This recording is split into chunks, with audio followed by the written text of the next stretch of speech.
wil nie so verhewe wees nie, kan ek nie maar hier onder staan nie. Of mag ek nie? Mag ek maar hier staan? Is dit reg? Wie kan my nie sien nie? Ek is dankbaar.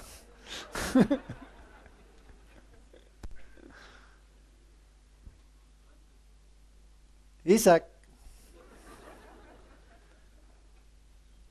ons leef in 'n baie interessante tyd. En ek gaan nou 'n paar lesings na mekaar gee oor dieselfde onderwerp tot ons dit deurgewerk het. So, dis maar nou net die eerste deel, die ander kom môre. En dan bespreek ons hierdie probleem waarop ons afvaar 'n bietjie breedvoerig. Kom ons open net gou in gebed. Hemelse Vader, aangesien ons in sulke ernstige tye leef en dinge na 'n punt toe kom, versoek ons ook spesiale krag en insig om dit tegemoet te gaan. In Jesus naam, amen. Jy is almal bewus daarvan dat die pausdom 'n groot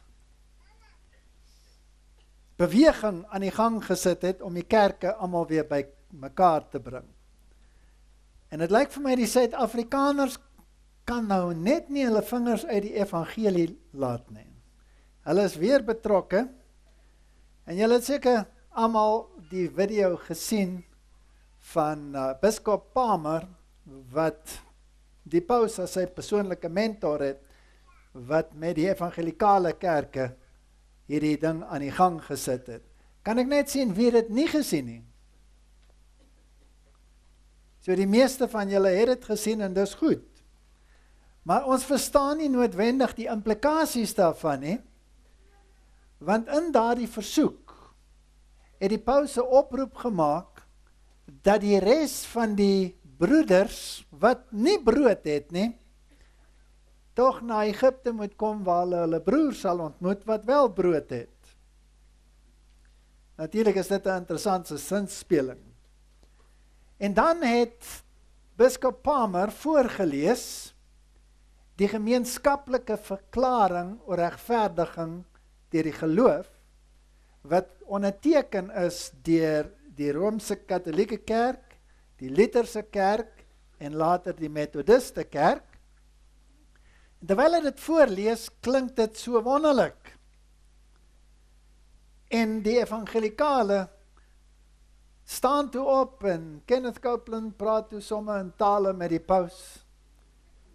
Die arme Here en Kenneth Copeland en die paus het nie 'n klou van wat hy gesê het nie. Maar dit het alles baie goed geklink. En wat daarna gebeur het, is eintlik nog groter. Want hulle het toe gegaan na Rome toe, en 'n vergadering is belê, waar hulle ure lank gesels het oor hierdie dinge, en toe is daar 'n plan van aksie ingestel om dit te implementeer, en in hierdie laaste week is dit in kerke dwars reg oor die wêreld bespreek, inkluis die Suid-Afrikaanse kerke, en almal is geweldig opgewonde oor hierdie wonderlike nuwe beweging. En ek hoop die enigstes wat nie opgewonde is in dieselfde sin nie, is die Sewende Dag Adventiste. Nou, dis absoluut noodsaaklik dat ons verstaan waaroor dit gaan. Want as 'n mens lees wat hy daar uitgelees het oor hierdie verklaring, dan ruk jy hand so 'n bietjie, waar kan ek teken, want dit klink so oulik. En as ons teologie nie ken nie, dan gaan ons in 'n struik trap, want die duiwel is soos die houtjie van die galg. En hierdie ding is baie, baie groter as wat ons ooit kan besef. Dit is die finale besluit wat geneem gaan word of vir verlossing of verdoemnis. Dis hoe ernstig dit is. En as ons nie verstaan wat daar gebeur nie, dan gaan ons 'n probleem optel. So, Ek wil net 'n paar skyfies met julle deel oor ons boodskap en dan wil ek terugkom, kan ons die skyfies kry. Ons lees in die gees van profesie dat die derde engel boodskap in haar woorde righteousness by faith in verity is. Dit beteken dat die wese, die essensie, die kern van die derde engel boodskap gaan oor regverdiging deur die geloof. Dis die kern. Maar dis 'n boodskap, dis 'n waarskuwing aan die wêreld. En as ons hierdie essensie mis, dan is ons soos die Fariseërs. As ons dink die derde engel boodskap gaan oor 'n besluit of ek Sondag of Saterdag as die Sabbat gaan hou, dan het ek die buiteprentjie, maar ek het nie die kern van daardie derde engel boodskap nie. Want waarvoor staan die Sabbat en waaroor gaan die derde engel boodskap?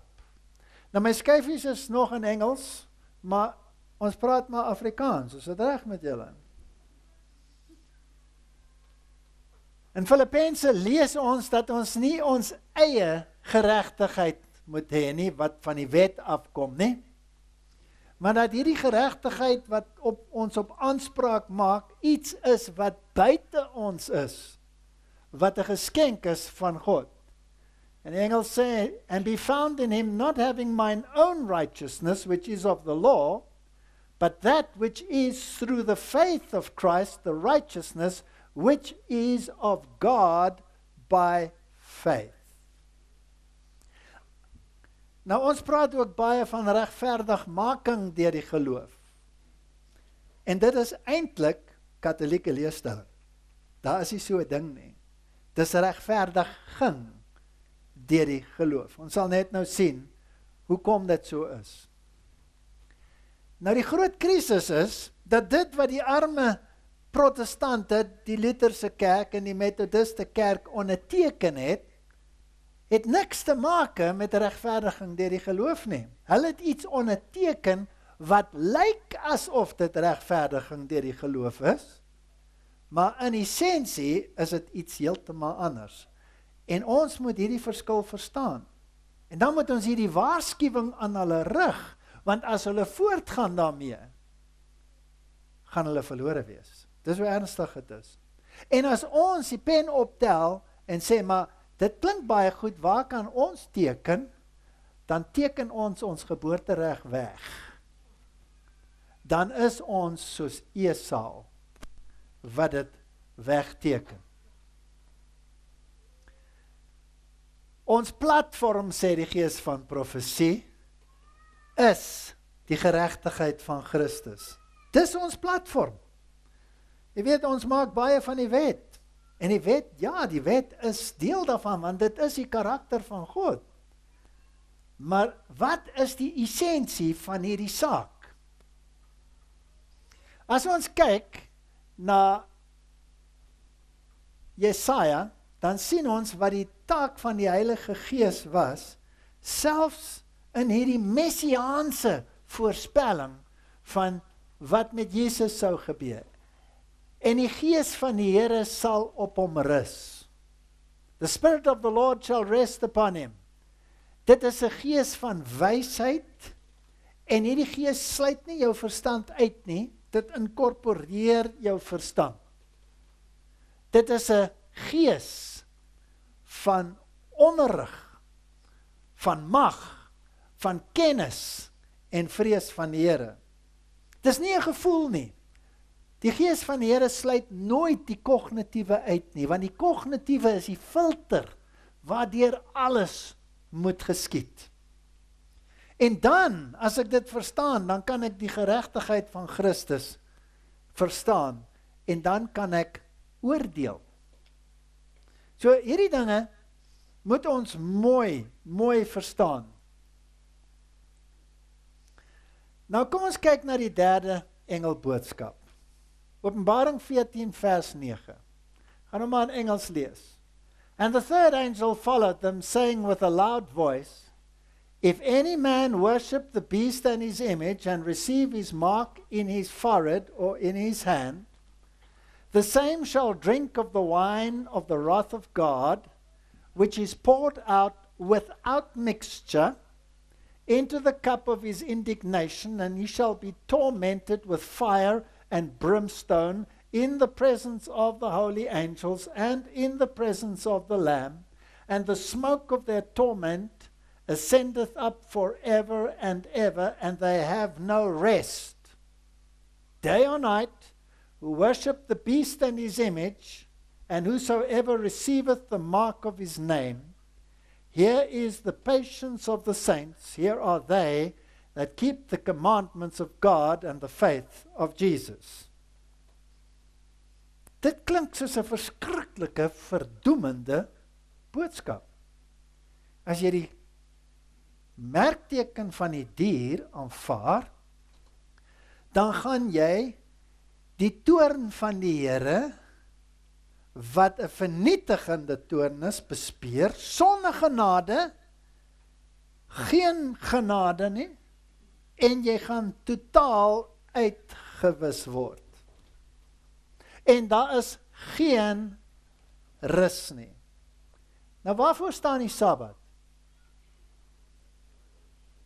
Hoekom hou ons die Sabbat? Wat sê die Bybel? Hy herinner ons aan die skepping, en hy herinner ons aan die herskepping. Nee, hy het ons uit Egipte uitgehaal. Nou die Here het gewerk vir 6 dae, en toe het hy gerus op die Sabbat. Was hy moeg? Nee, hy was nie moeg nie. Terloops, werk die Here op die Sabbat. Jesus sê, my Vader werk, en ek werk. So wat 'n rus het God gevind? Hy het rus gevind in hierdie voltooide skepsel. Die woordkeuse is, hy kon asemhaal. Hy kon asemhaal. Hy het rus gevind. Nou, wat se tipe rus moet ons in die Here vind? Rus van ons werke. Ons moet rus vind in hom. Was Adam en Eva moeg toe hulle die rus ingegaan het? Nee, Adam het daarom 'n bietjie gewerk, hy het die diere name gegee, maar Eva het absoluut niks gedoen nie. So sy kon nie moeg gewees het nie. Is maar so, nee. So hierdie rus waarvan die Bybel praat, is rus van die eie ek en vervulling in Christus. Dis wat dit is. Nou as jy die merkteken van die dier aanvaar, dan aanvaar jy nie die rus wat jy in Christus kan hê nie. Want die dier staan vir eie geregtigheid.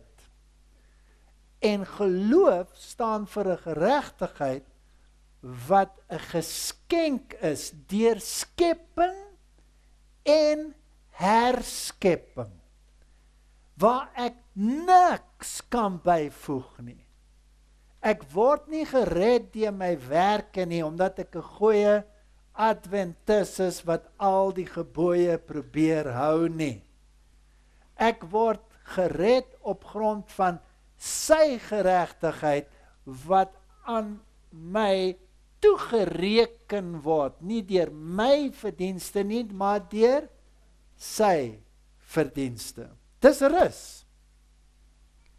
So ek kan ook sê,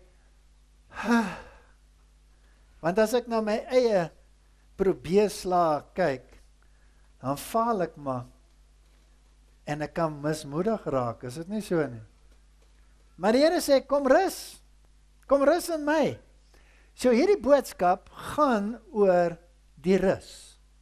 Aanvaar ek die rus in hom, waarvan die Sabbat 'n simbool is, of is daar 'n titseltjie of sommer 'n klomp eie ek en eie geregtigheid in hierdie vergelyking. Nou die Adventiste het 'n klomp doktrines, en daar's 'n paar doktrines wat ons absoluut skei van die wêreld, en in die gees van profesie word hierdie uitgelig. Sy sê vanaf 1844 was daar 'n paar dinge wat uitstaan. Die een is die reiniging van die heiligdom. En dan natuurlik die eerste en die tweede engelboodskap, en dan die derde, waarop staan die gebooie van God en die geloof in Christus. En dan natuurlik die ark van die verbond, van die wet, die lig wat op die Sabbat van die 4de gebod geval het, en dan is daar nog iets wat uitstaande was, en dit is die sterflikheid van die siel. En dit is wat die verskil is tussen dit wat Adventisme is en dit wat wêreld is. En dit is die groot kenmerke wat die verskil gaan maak. En Sewende Dag Adventiste is 'n uitverkore volk wat afgesonder is van die wêreld met 'n baie spesifieke doel en 'n baie spesifieke boodskap. Hulle is wagters op die mure. So hulle moet kyk, wat se aanslag kom daar? Die muur staan vir wat? Die gebooie. Goed, kom ons gaan 'n stap verder. Die gebooie staan vir wat? Die karakter van God. So wat is die werk van 'n wagter op die muur van Zion? Hy moet kyk na aanslag teen die karakter van God. Dis die derde engelboodskap. Hy moet kyk na die aanslag teen die karakter van God. Nou God is wie? Hy is die skepper en hy is die verlosser. So wat gaan Satan aanval? Die skepping en die verlossingsplan. Dis wat hy gaan aanval. En die wagter op die muur van Zion moet staan en hy moet keer en skerm teen die aanslaer teen God as skepper. Is daar aanslae in die wêreld oor God as skepper? Wie van julle kyk National Geographic of enige een van daai soms? Wat sien julle? Aanslae op God, die skepper, is dit nie so nie? Elke tweede sin is 'n aanval. Elke tweede sin. Nou wat van aanslae teen God as verlosser? Die kerk se doel was om 'n wagter op die muur van Zion te wees, en die hervormers het dit pragtig gedoen en gesê, "Oké, Rome, jy kan nie kom met jou verlossing deur werke, ons is verlos deur genade, deur geloof in die voltooide werk van Jesus Christus." En nou vat daai einste selfde kerke die pen en hulle vra, "Papa, waar moet ons teken?" Wat moet die wagter doen? Hy moet skree. Hy moet skree.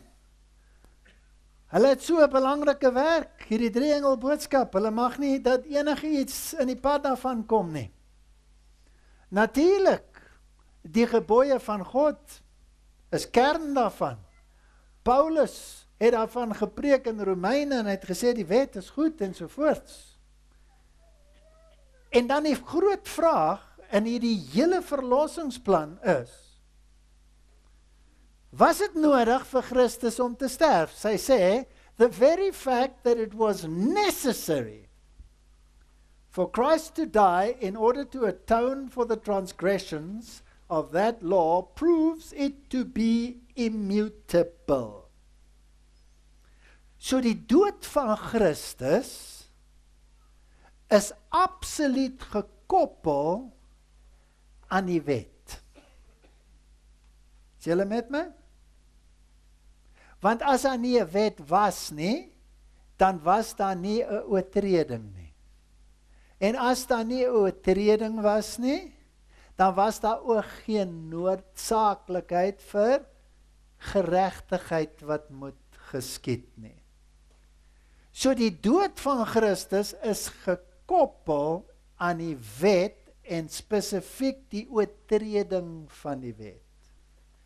Dit is 'n hoeksteen van Bybelse lering. Nou ek weet julle weet dit, maar die wêreld weet dit nie. En die paus ontken dit. En die protestante sê, waar moet ons teken? Hier's 'n groot probleem. Nou, hoekom wil jy nie beweeg nie? As ek vir jou sê beweeg jy. Nou, ek is natuurlik stout, so ek gooi altyd hierdie goedjies in. Terwille van my geliefde broers en susters.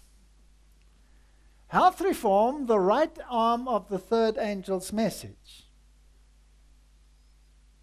When properly conducted, the health work is an entering wedge making a way for other truths to reach the heart. When the third angel's message is received in its fullness, health reform will be given its place in the councils of the conference, in the work of the church, in the home, at the table, in all the household arrangements. Then the right arm will serve and protect the body. Bybels, Korintiërs, wat? Weet julle nie dat die liggaam die tempel van die Heilige Gees is nie? Ons behoort nie aan onsself nie, ons is gekoop met 'n prys, en derhalwe moet ons God eer ook met ons liggame. Nou, as die derde engel boodskap geregtigheid deur die geloof is, hoe onderhou ek die gebooie? Deur my eie krag of deur die inwerkende krag van die Gees? Help my? Julle is almal oortuig daarvan, né? Goed. As die gesondheidsboodskap deel is van die derde engelboodskap en deel dus van die geregtigheid van Christus, hoe onderhou ek die gesondheidsboodskap? Deur my eie krag of deur die inwerkende krag van die Gees? Julle is vas, né? Julle is vas. Goed. Wie het my geskep? God het my geskep. Wie het my geskep met 'n spesifieke verwysingsraamwerk ten opsigte van wat in my liggaam in moet gaan? Wie het dit gedoen? God. Het hy dit iewers neergeskryf? Genesis, daar staan presies hoe hy my geskep het en wat hy vir my gegee het. Is die mensdom daar of is die mensdom elders wat dit betref? Is mos so dat Satan die waarheid verwyder van die waarheid so ver as wat die ooste van die weste is. So die mensdom het geskuif na 'n ander uiterste van wat God se oorspronklike doel was. Is ek reg? So as ek die geregtigheid van Christus aanvaar, dan aanvaar ek ook dat hy sy geregtigheid in my gaan uitleef en dat ek weer in harmonie met hom gaan kom. Is ek logies of nie? Nou is my vraag, sluit dit die gesondheidsboodskap in of is dit opsioneel? So as hy my geestelik wil herstel, wil hy my ook fisies herstel, ja of nee? Nou as die toorn van God uitgegiet gaan word op diegene wat die geregtigheid van Christus verwerp, is dit die hele geregtigheid van Christus of net 'n komponent van die geregtigheid van Christus? Kom ons los dit daar voor ek moeilikheid kry. Kom ek los dit daar. So, julle stem saam, dit is deel van die geregtigheid van Christus. Goed. Health reform is as closely related to the third angel's message as the arm to the body. Ek kan dit nie skei nie. Ek kan nie 'n krepel van die derde engel maak nie. Maar dit moenie die plek van die evangelie vat nie. En daar is sekere mense wat dit graag so prominent wil maak. En ek kan die siege verstaan. Jy weet, hier is iets wat ek nou presies kan beheer. Ek gaan nou nie daai ding eet, ooit weer nie. Weg is hy. Kyk, ek het iets bereik. Wat is die probleem met daai sin? Daar sê, julle het hom mooi uitgekyk. Die probleem is ek. Dis deel van die boodskap, dit is nie die boodskap nie. Maar, as ek dit nie aanvaar nie, dan is ek 'n krepel. Ek sit sonder 'n arm, nogal die regte arm. Nou hier is nog een. Want ek pak nou die derde engel boodskap uit mekaar. New believers are to have a clear understanding as the end draws near and the work of giving the last warning to the world extends, it becomes more important for those who accept present truth to have a clear understanding of the nature and influence of the testimonies. Nie minder belangrik nie, ons probeer dit altyd onder die tafel insit. Moet dit nou nie so prominent maak nie. Hier staan die teenoorgestelde. Meer prominent.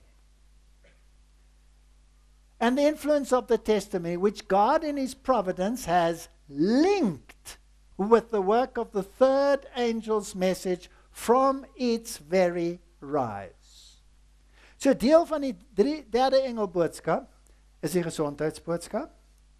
En deel van die derde engel is die gees van profesie. Kom ek verduidelik, soos ek het verstaan. God wil 'n volk terugneem na die oorspronklike toestand.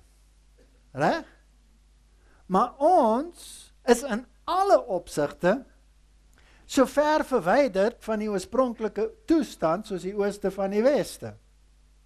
Die kerke het probeer, maar daar is 33 denominasies, elkeen met 'n ander riglyn, dat 'n mens so kon vasdiepyt is dat 'n mens nie meer weet of wie's wat en wie's wie nie.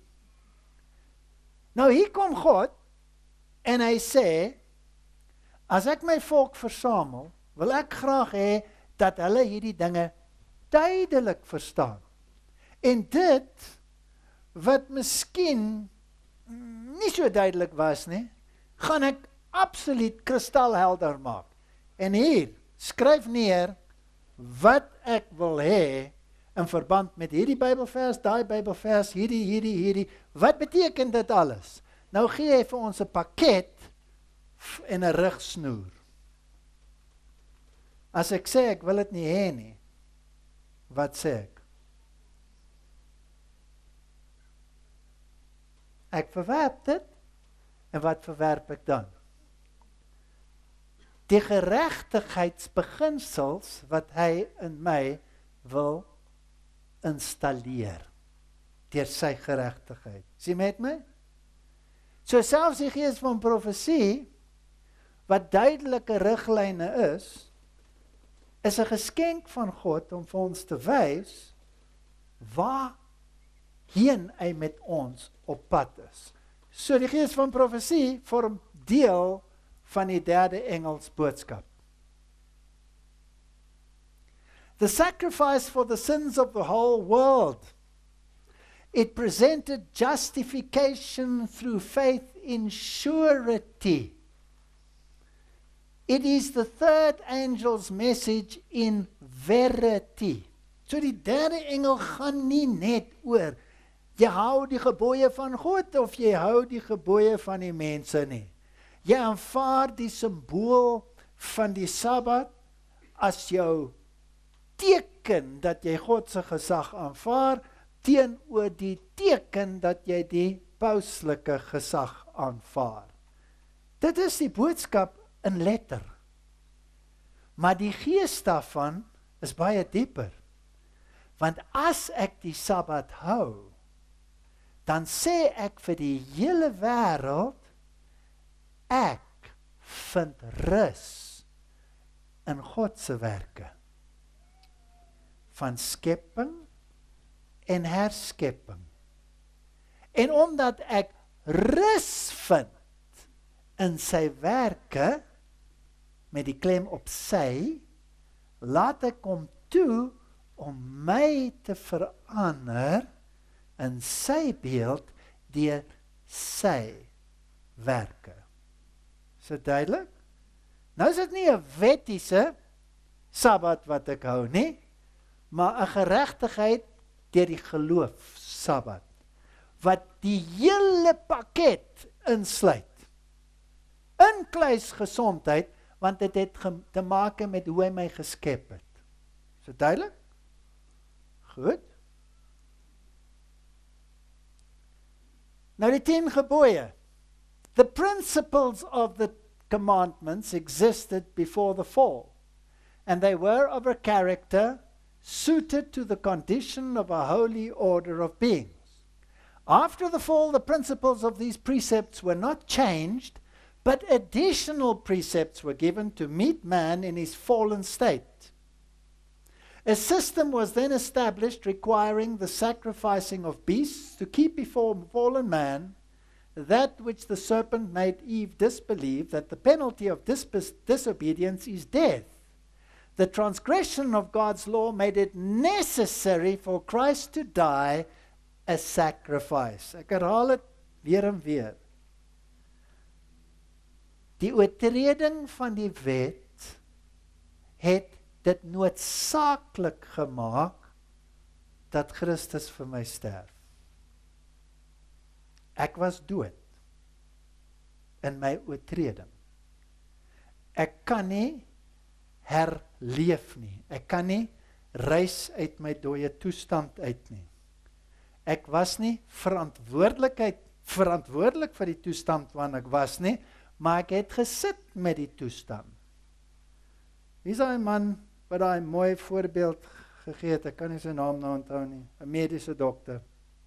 Die lesing gegee. En hy het dit so mooi verduidelik. Hy het gesê 2 ouers wat AIDS het. En hulle skenk die lewe aan 'n kind wat as gevolg van hulle toestand die toestand erf. Die kind word gebore met AIDS. Is die kind verantwoordelik vir sy toestand? Moet die kind bely en sê ek is jammer vir my toestand? Nee. Hy hoef nie. Maar nou 20 jaar later ontdek die mediese wetenskap, hipoteties nou, 'n oplossing vir die probleem. En hulle kan nie die toestand genees. En hulle bied dit vir hom aan. En hy sê, nee, dankie, ek soek dit nie. Is hy dan verantwoordelik as hy sy toestand verder propageer? Ja. Nou dis ons. Ons is nie verantwoordelik vir die feit dat ons 'n gefalle natuur geërf het nie. Ons kan dit nie verander nie.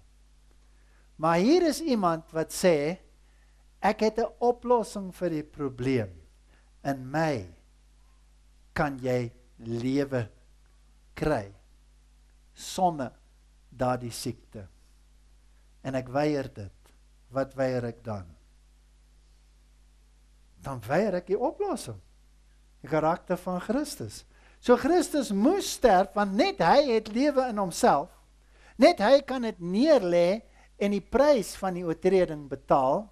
En dan, omdat hy self sondeloos is en God is en lewe in homself het, kan hy opstaan en my nooi om in hom te lewe. Galatians sê, Christ has redeemed us from the curse of the law. Nie van die wet nie. Die vloek wat my te dood veroordeel het. Being made a curse for us, for it is written, cursed is everyone that hangs on a tree. that the blessing of Abraham might come on the Gentiles through Jesus Christ, that we might receive the promise of the Spirit through faith. Dis 'n geloofsaak. Giving thanks unto the Father, which has made us meet to be partakers of the inheritance of the saints in light, who has delivered us from the power of darkness and has translated us into the kingdom of his dear Son, in whom we have redemption through his blood. Is dit 'n Bybelse prinsip dat die Here Jesus vir my moes sterf om my te verlos? Ek wil net seker maak, want ek wil weer julle moet weet, as ek hy pen optel, wat teken ek? And having made peace through the blood of his cross, in the body of his flesh through death, now he has reconciled us to present you holy and unblameable and unreprovable in his sight. Asseblief mense, sal die een in hierdie saal, wat vandag heilig, onberispelik in sy toestand verkeer, asseblief opstaan, ek wil so graag met julle gesels. Is daar iemand hier? Voel julle onberispelik perfek? Ja of nee? Ek hoop nie so, nie? Ek voel dit nie. Maar ek weet iemand wat onberispelik perfek is. En as hy my beskik deur sy onberispelike, perfekte toestand, dan is ek in hom perfek. Is julle met my? So, die bloed, nie net is hy die een, volgens die Nuwe Testament, wat die wêreld geskep het, nie? Maar hy is ook die een wat ons verlos het van ons sondes. Dis Bybels. Dis wat in die Bybel staan. Ek is syne deur skepping, ek is syne deur verlossing, hy het 'n reg op my, hy wil my in harmonie bring met sy hele skepping, met hoe dit was, na wat dit kan wees, weer in hom, en dit is die hele pakket. Dis Adventisme. Nou wat gaan die wêreld doen as hulle die Adventiste sien? Hier eet hulle wat daar op die boom was, in plek van wat op die hoef is.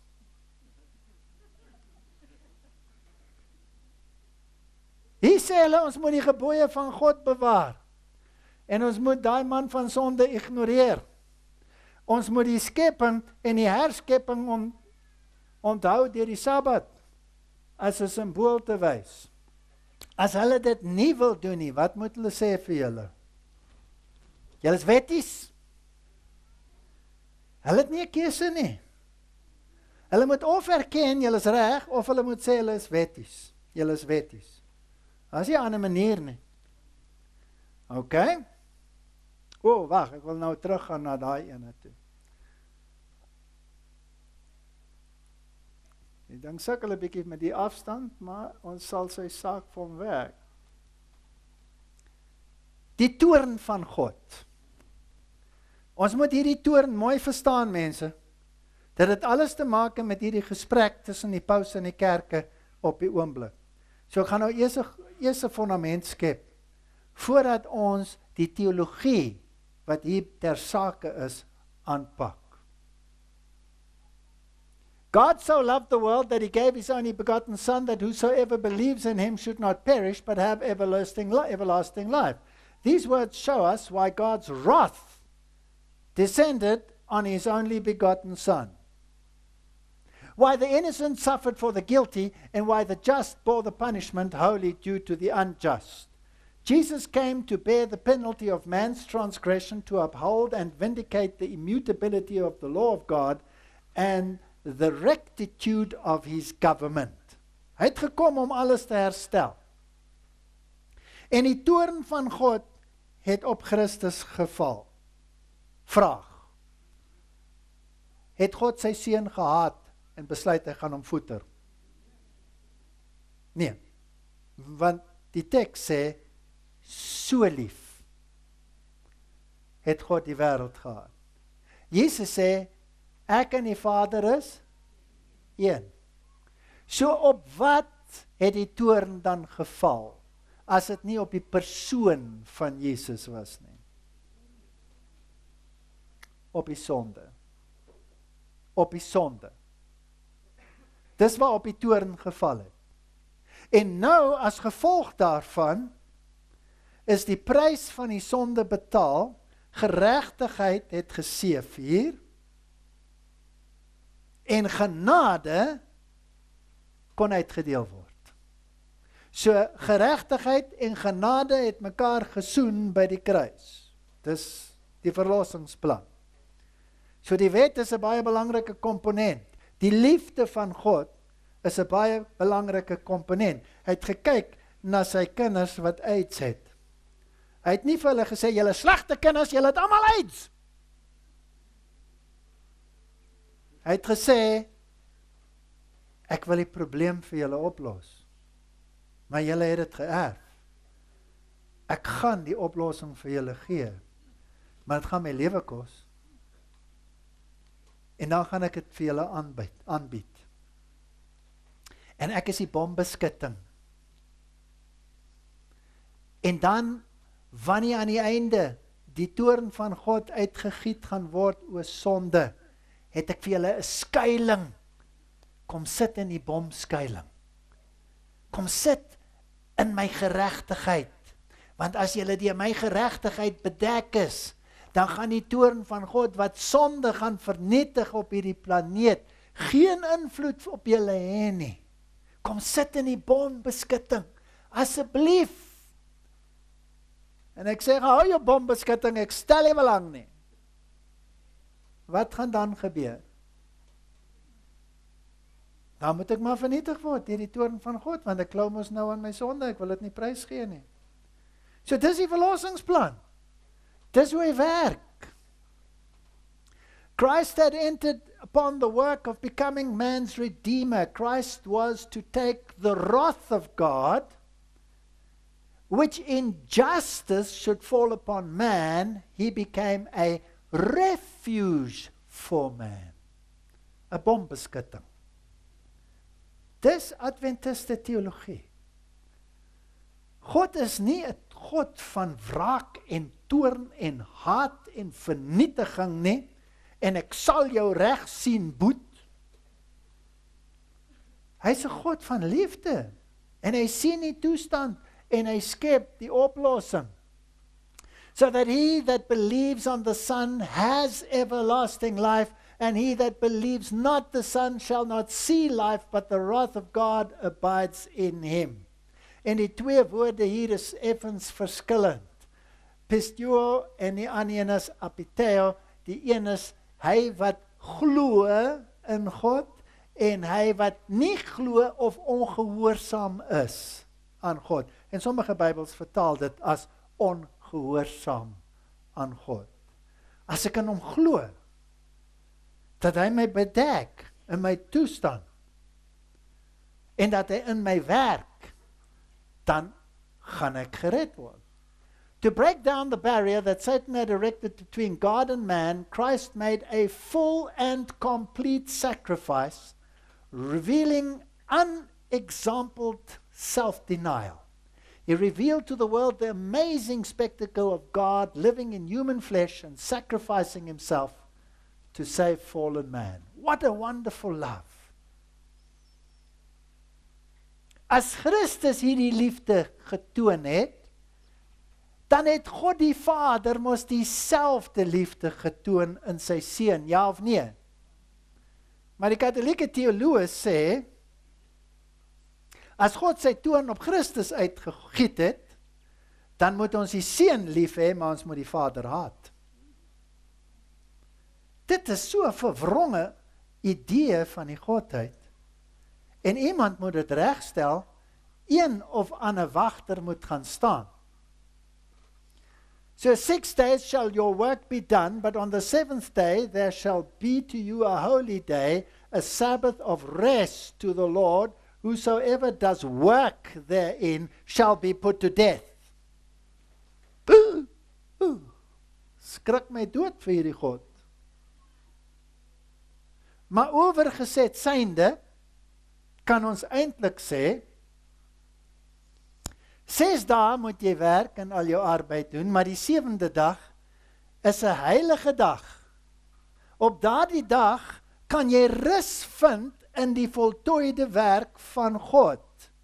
As jy weier om hierdie geskenk van die rus wat ek jou bied te aanvaar, gaan jy ongelukkig sterf, wanneer God sonde vernietig. Klink dit bietjie beter?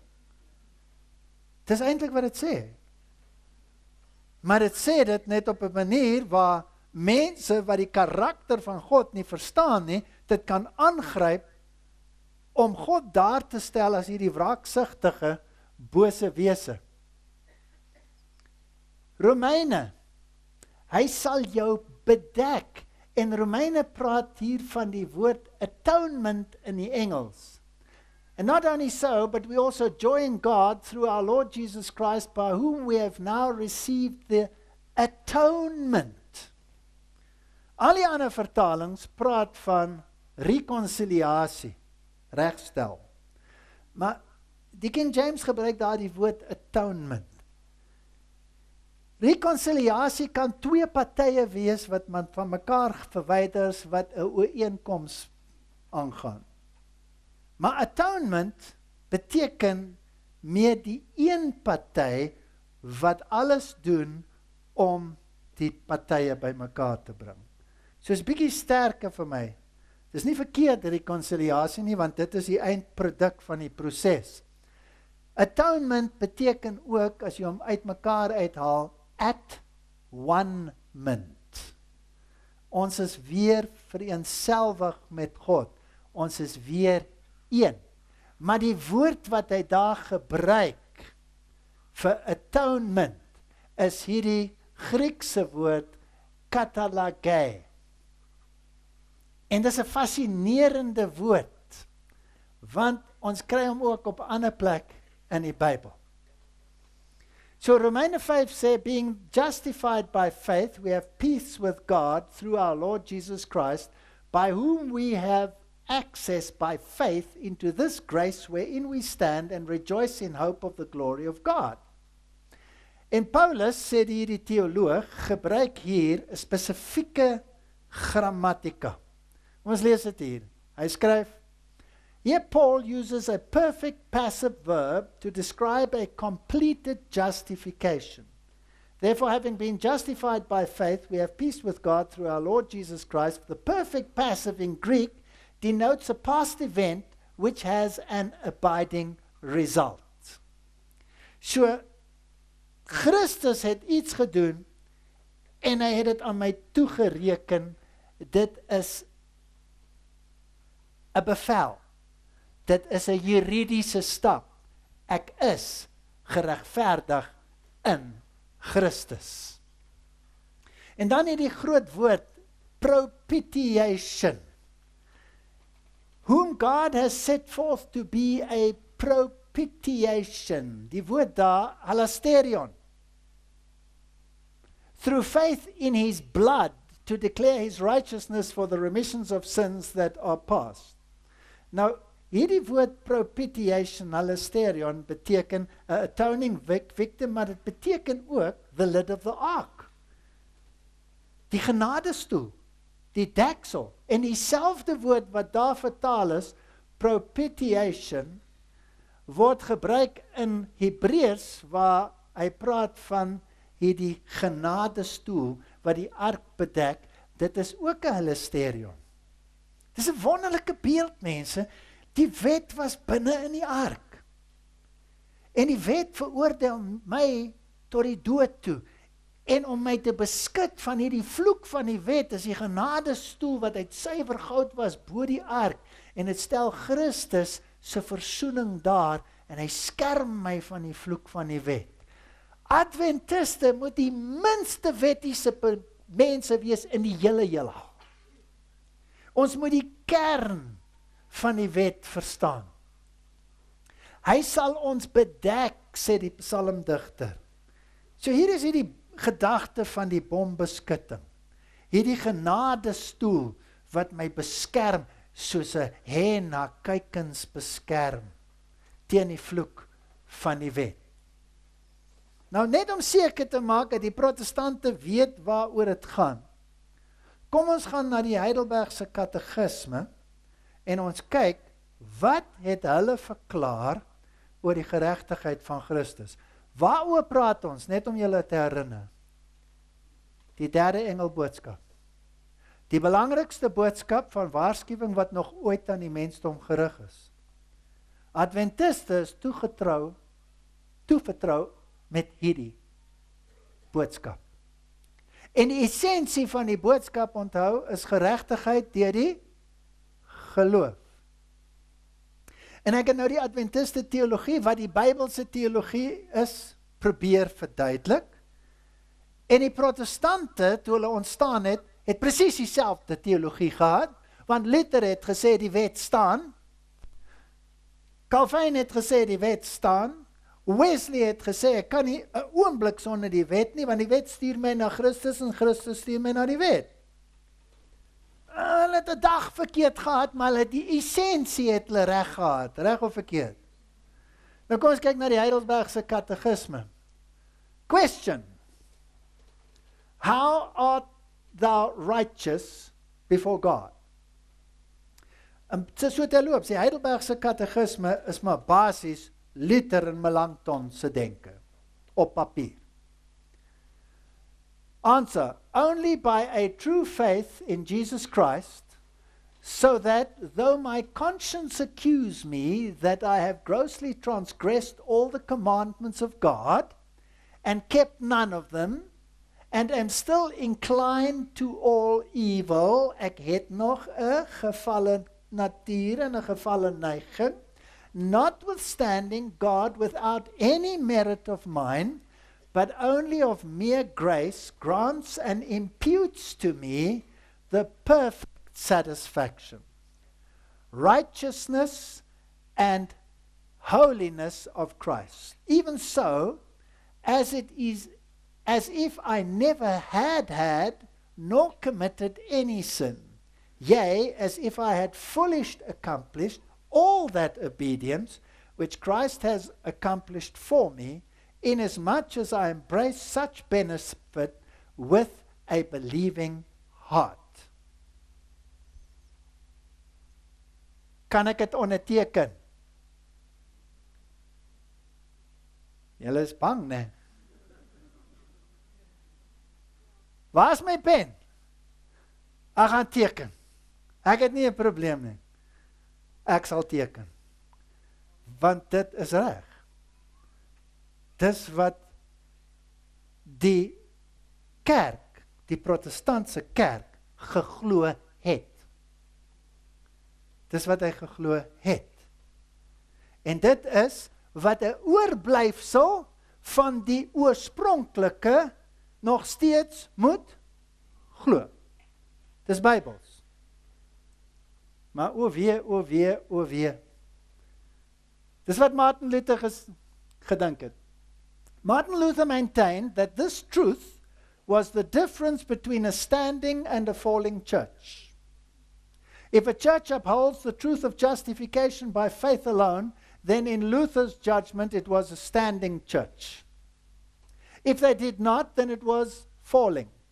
The importance of the truth of justification by faith alone is also evidenced in the fact that these two creeds, which arose out of the Reformation, the Belgic Confession and the Heidelberg Confession, maintain and defend this truth, and they do so in precise, powerful and comforting terms.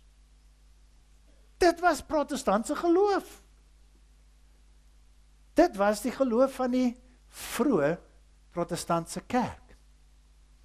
So, wat gebeur nou met geregtigheid? Geregtigheid is die karakter van God. Oortreding van daai geregtigheid, met ander woorde, om te doen wat verkeerd is, het gevolge. And the same shall drink of the wrath of the wine of the wrath of God, which is poured out without mixture, into the cup of his indignation, he shall be tormented with fire and brimstone in the presence of the holy angels and the presence of the Lamb.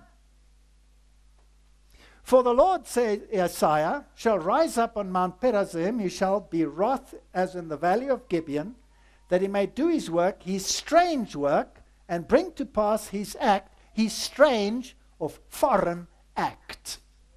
God gaan optree.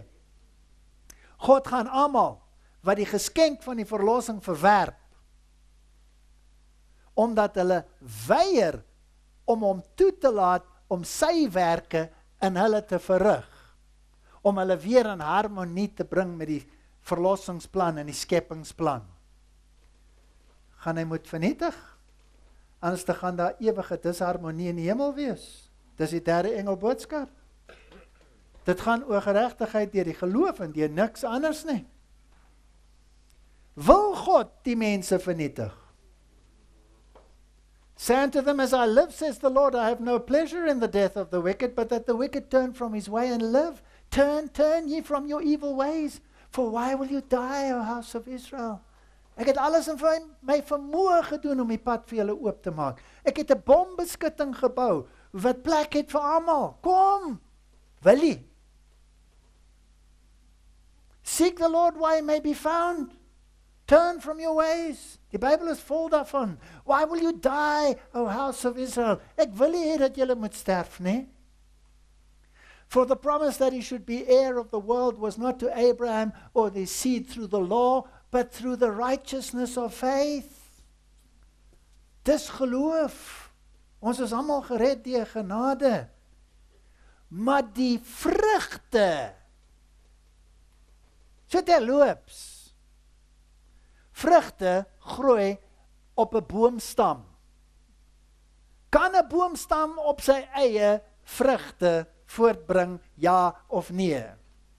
Wat is nodig voor daai boomstam die sap kan produseer om na die vrug toe te gaan en hom te laat ryp word? 'n wortel. Wie is die wortel in die Bybel? Christus. So wie bemagtig ons om vrugte te dra wat gehoorsaam is? Gehoorsaamheid is. Christus. Ons is nie wetties nie. Maar ons glo dat God nie net vir my gesterf het om my in sonde te laat voortleef nie, maar dat hy vir my gesterf het om my te herstel. Is dit wetties? Natuurlik nie. Ons moet hierdie dinge duidelik maak aan die mense daar buite. And therefore it was imputed to him for righteousness.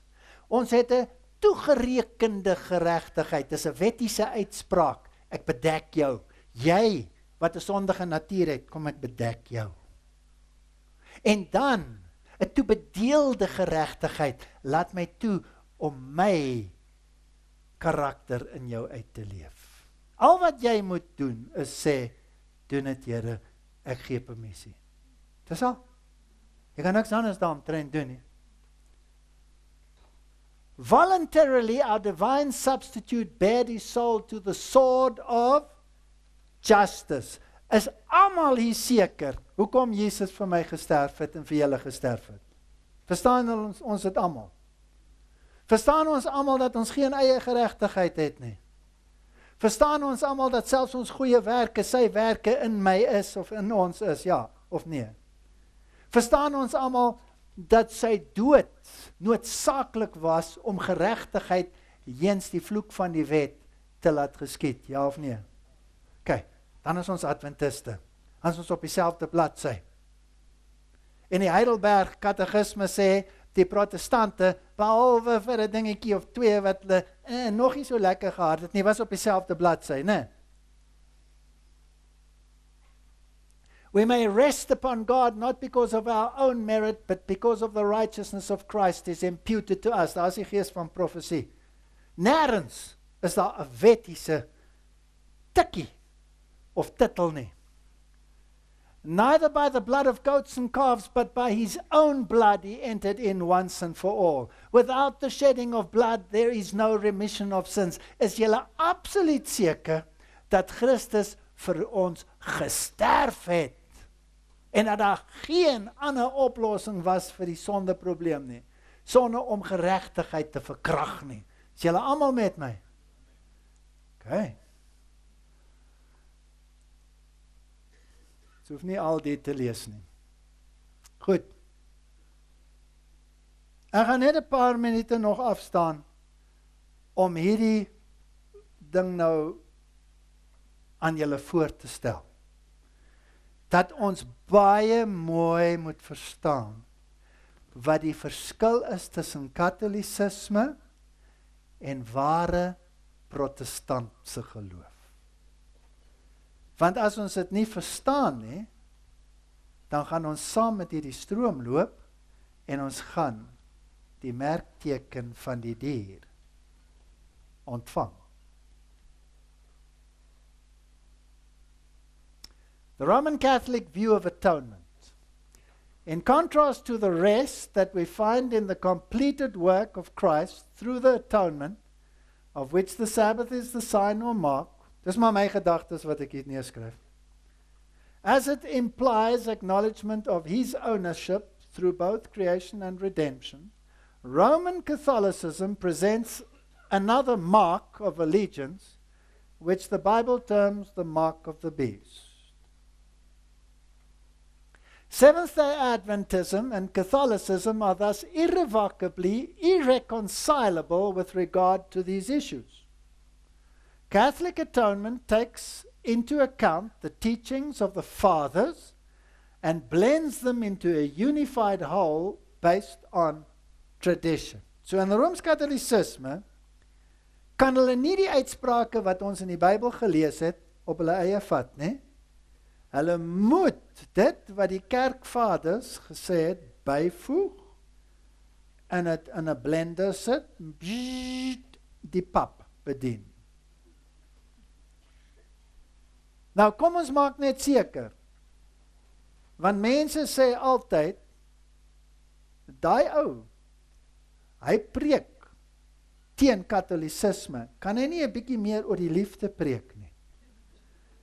Kom ons vra Rooms-Katholicisme wat hulle dink van Adventisme. Wie gaan ons vra? Rome. Kom ons lees dit. Catholic answers. Adventists also subscribe to the two Protestant shibboleths. Sola Scriptura, the Bible is the sole rule of faith, and sola fide, justification is by faith alone. Nou wil ek net een ding vir julle sê. Die duiwel is 'n meester. Hy's briljant. Moet hom nie onderskat nie. Sy gesant gebruik dieselfde intelligensie wat die Satan aan hom toeken. En hy is 'n meester met woorde en woordkeuse. Jy kan 'n dokument lees en jy kan sê, maar dit klink wonderlik. En dan dink jy, maar ek kan my hiermee vereenselwig en ons gaan hoor in die volgende lesing wat Palma voorgelees het en alle evangelikale het gesê, wonderlik, ons aanvaar dit. Nou, hoekom kan ons dit nie aanvaar nie? En hoekom moet ons hulle waarsku dat as hulle voortgaan om dit te teken, soos wat die Luterane dit reeds gedoen het, en die Methodiste, gaan hulle doodgaan vir ewig. Dis 'n saak van lewe en dood. Dis die ernstigste boodskap in die geskiedenis van die mensdom. En wat is 'n shibboleth? Hoekom sê hulle Adventists describe to the two Protestant shibboleths? Sola Scriptura, dis daarom 'n hoeksteen van die protestante, die Bybel alleen, en sola fide, justification by faith alone. Hoekom is dit 'n shibboleth? Kom ons lees verder. Dis hulle wat skryf. Catholic answers. Other Protestants, especially conservative evangelicals and fundamentalists, often attack Adventists on these points, claiming they do not really hold them. Zwaar, want hulle sê ons is wetties, die protestantse kerke. which is often used as proof that they are a cult. However, along the spectrum of Protestantism, from High Church Lutherans and Anglicans to Low Church Pentecostals and Baptists, there is little agreement about the meaning of these two phrases or about the doctrines that they are supposed to represent. Weer eens, jy's reg, Rome. Dis 'n Bybelse verwarring daar buite as dit kom by die verlossingsplan. Dit is, julle is reg. Nou kom ons lees verder. Seventh-day Adventism cannot change its views on the Catholic Church, being the whore of Babylon, without admitting that they were wrong on the Sunday worship. Dis Rome wat praat, nie ek nie. It cannot admit that Sunday worship is not the mark of the beast without changing its views on the Jewish Sabbath. Nou luister na hierdie sin. Seventh-day Adventism cannot cease to be anti-Catholic without ceasing to be Seventh-day Adventism. Daar's hy. Hoe sê hulle? The gauntlet has been thrown. The dice have been rolled. Hier is die saak. Hier is twee organisasies. En die een organisasie sê, julle is of saam met ons in die Sabbat, en julle volg die beginsels van die Here, nie omdat ons wetties is nie, maar dat ons aanspraak maak op sy geregtigheid, of jy is met die dier. Nou, hier is nihil obstat. Wat beteken dit? I've concluded that the materials presented in this work are free of doctrine and or moral error. Bernardine Carr, STL, Censor Librorium, August 10, 2004. Dis nie 'n middeleeuse dokument hierdie nie. En die kardinaal bevestig, dis moreel en doktrine gesproke korrek. Hier kom die krisis. By wie gaan jy staan? Jy's of by die een, of jy's by die ander. As jy met die dier gaan, dan ontvang jy sy merk. As jy met die ander ene gaan, ontvang jy die seël van God. En nou, in die volgende lesing, gaan ek die doktrine van Rome oor die verlossingsplan bespreek. En dan moet julle nie vergeet wat ons tot dusver bespreek het nie. Dat dit absoluut noodsaaklik was dat Jesus vir ons moet sterf. Dat ons geen eie geregtigheid het nie. Dat hy die bombeskutting is wat my nooi om in hom te skuil en om in my uit te leef nie. En as ek een van daai hoekstene verwyder, dan het ek nie geregtigheid deur die geloof nie, maar iets anders. Mag die Here ons help om te weet wat die essensie van die derde engelboodskap is. Want dit is nou die tyd wanneer hierdie ding prominent in die wêreld gaan word. Mag die Here ons help. Kom ons sluit in gebed. Hemelse Vader, die finale oorlog het gekom. Dit gaan oor die geregtigheid van Christus. Dit gaan oor die karakter van Christus. Dit gaan oor die verlossingsplan. Dit gaan oor die skepping. En die aanspraak wat die Godheid het op ons as die skepsel. Dit gaan oor ons gehoorsaamheid as 'n uitvloeisel van die uitlewing van u geregtigheid in ons.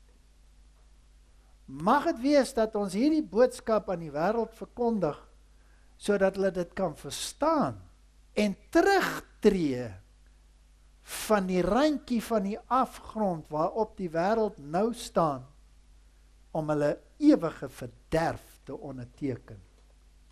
Mag ons tussen beide tree, al word ons vertrap. In Jesus naam, amen.